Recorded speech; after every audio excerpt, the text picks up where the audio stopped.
Hello. I took my glasses off because there was a glare on my lenses, but it's like 9 o'clock at night, and I was kind of researching GLP-1 medications to learn more about them, and so I kind of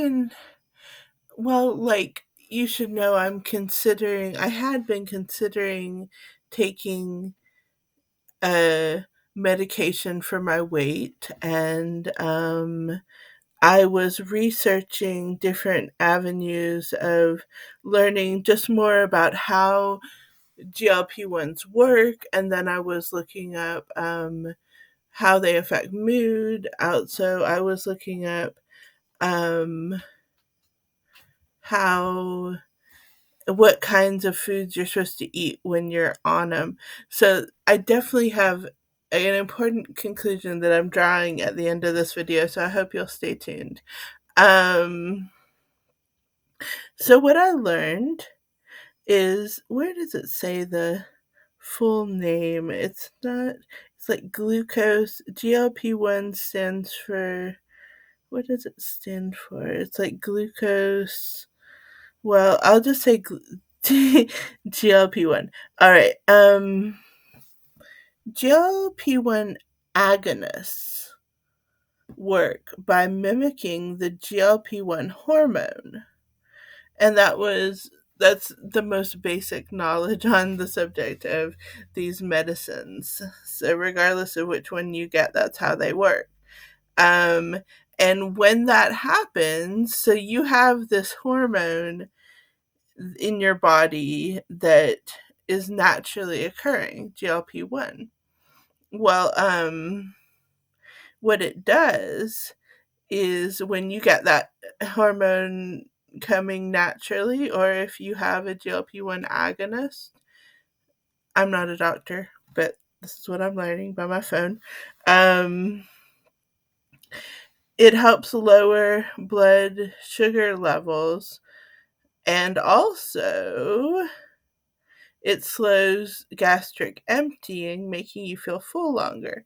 So it helps lower blood sugar levels by stimulating insulin release from the pancreas and slowing gastric emptying, making you feel fuller longer.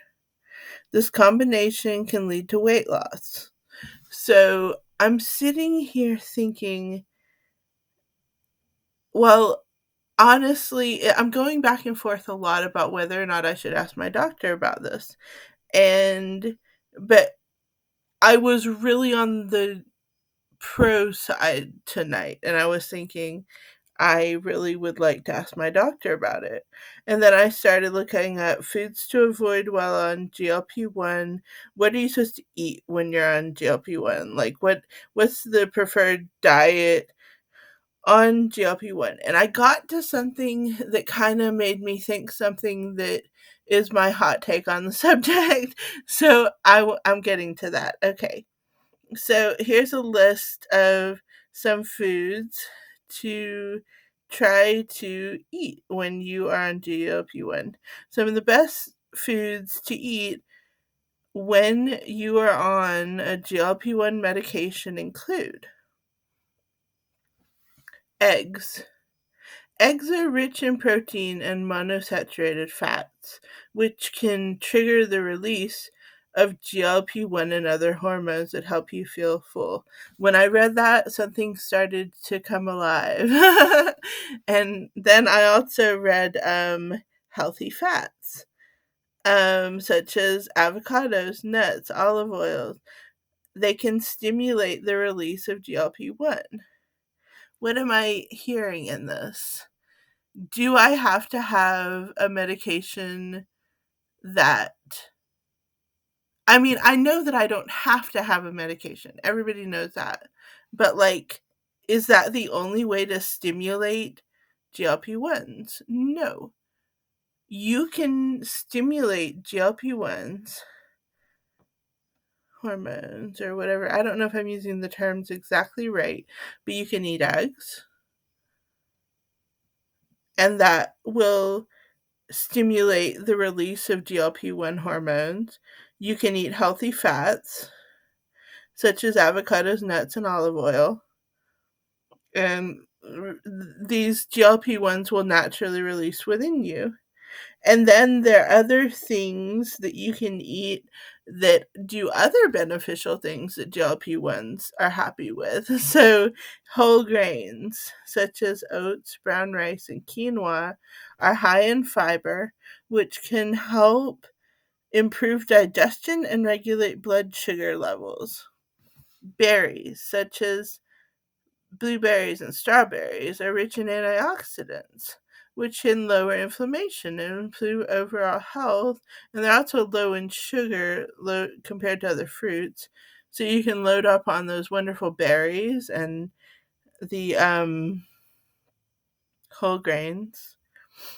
Like legumes, including beans, lentils, chickpeas, are high in fiber and protein, and they can help regulate blood sugar and promote digestive health.